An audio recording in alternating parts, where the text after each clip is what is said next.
Hello' everyone, good evening.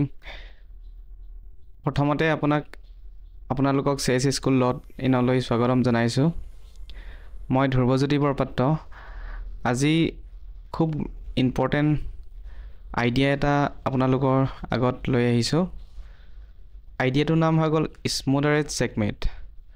ইয়াত আচলতে night, queen এই এটেকটোত ইনভলভ থাকে। এই পজিশ্যন এটা আপোনালোকে দেখা পাইছে। আপোনালোকে প্ৰথমতে 1 মিনিট ভাবক আৰু হোৱাইট টু মুভ কি বেষ্ট মুভ হ'ব আপোনালোকে চিন্তা কৰক।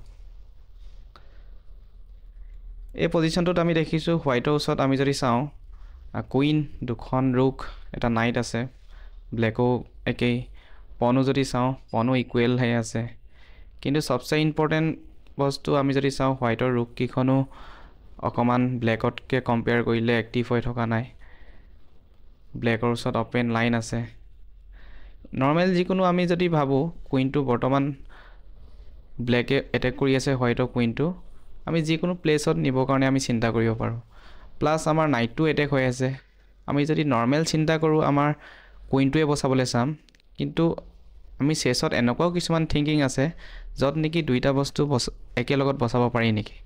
তাৰ কাৰণে সদায় আমি ফ'ৰ্চ মুভবোৰ প্ৰথম চিন্তা কৰিব লাগে। এতিয়া যদি আমি চাওঁ ফ'ৰ্চ মুভ মানে হৈ গ'ল চেক, যিকোনো কেপচাৰ, এটেক। আমি দেখা পাইছোঁ পজিশ্যনটোত কুইনৰ ক'ৰবাত চেক আছে নেকি। কুইনৰ এনেই D5তো চেক আছে, B3টো চেক আছে। চ' আমি কুইন B3 প্ৰথম চিন্তা কৰিব পাৰোঁ, কিয়নো ইয়াত এটেক হোৱা নাই। কুইন B3ৰ পৰা কি হ'ব? কিংটো চেক পৰিব। চ' কিঙৰ ওচৰত অপশ্যন এতিয়া কি আছে? কিংটো আমি চেক বচাবৰ কাৰণে মাজত কিবা ভৰাব পাৰোঁ, নহ'লে আঁতৰিব পাৰোঁ, নহ'লে কেপচাৰ কৰিব পাৰোঁ। যিহেতু কুইনটো B3 পৰা চেক দিয়াৰ পাছত কোনোৱে কেপচাৰ কৰিব নোৱাৰে, চ' আমি চিন্তা কৰিব পাৰোঁ কিবা মাজত ভৰাব পাৰে নেকি। মাজত ভৰাবৰ কাৰণে আমাৰ কুইন E6 আছে বা ৰুক E6। নৰ্মেলি কুইনটো নিদিয়ে কাৰণ নাইটে এটেক হৈ আছে। নৰ্মেলি ৰুকখনো যদি দিয়ে তথাপিও আমি নাইটটোৱে ৰুকখন মাৰি দিব পাৰিম, কিয়নো নাইটটো কুইনৰ পৰা ডিফেন্স হৈ আছে।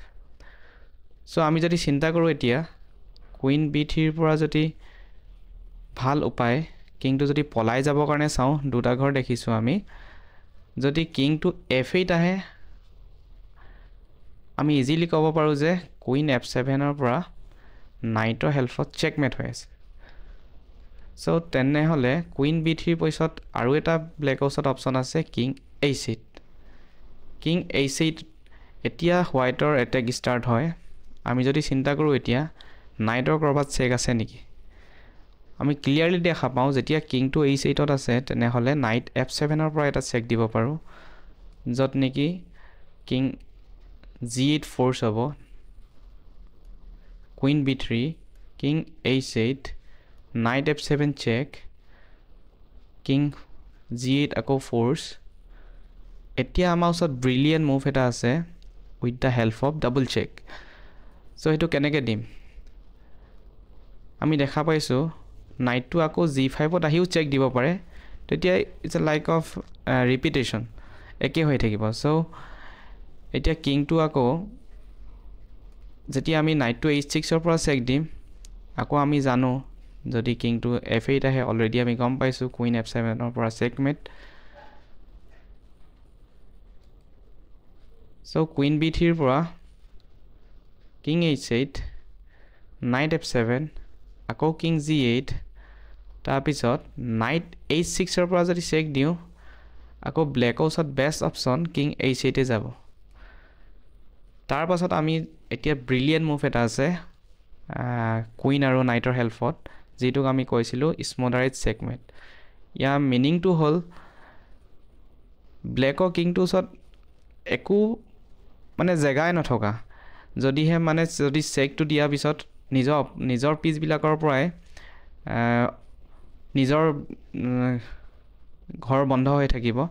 চ' সেইটো আমি আইডিয়া লগাব পাৰোঁ with the help of queen G8 check. এতিয়া আমি দেখা পাইছোঁ কিঙে কেপচাৰ কৰিব নোৱাৰে বিকজ অফ নাইট আছে। চ' ৰুক ইনটু H8 ফ'ৰ্চ। এতিয়া আমি দেখা পাইছোঁ কিংটো h8ত ট্ৰেপ হৈ গ'ল এতিয়া ফাইনেলি নাইট f7 যদি দিওঁ এটো দেখা পাইছো এটো কও আমি ইজ মডাৰেট সেগমেন্ট সো আমি মুভ গিটা দি চাও কুইন b3